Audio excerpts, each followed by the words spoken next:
नमस्ते प्रणाम। रीना यादव जी चैनल पे आप सभी का बहुत बहुत स्वागत है।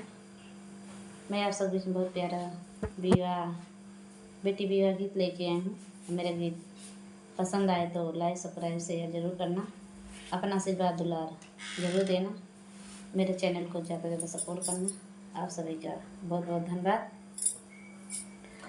बाबा जी ने कार्यावल हरे घर बिया कदर नाही होई है, कदर नाही होई है हो।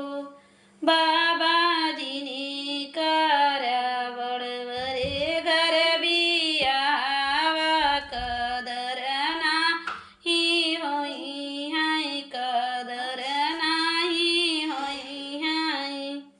बाबा ओ तो मांगे है सोने के पारतिया मोहर भराई ओ मोहर भराई।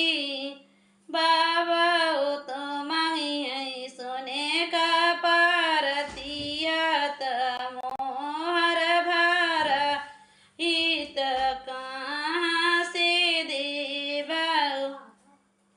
बेटी बेची डूबई बारी फूलावरिया, बेटी दही देवई सोने के पारतिया तमो ओहर भराई, तमोहर भराई कदर तोरी होई है।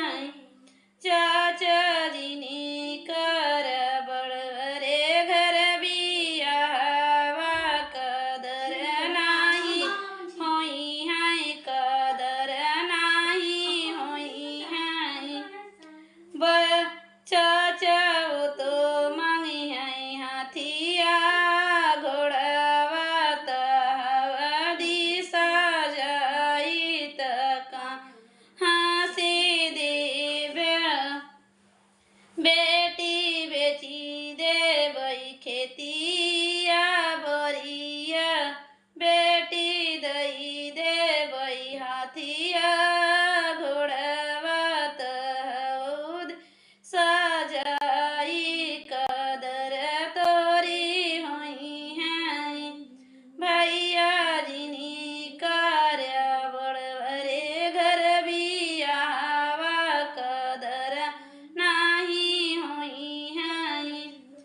भैया वो तो मांगी है गड़िया अंगूठिया तसिका आड़िया त कहाँ से देवा। बहनी बेची देवई भाभी तोरे हरवात, बहनी दही देवई गड़िया अंगूठिया तयाउर सिकड़िया नहीं ना नहीं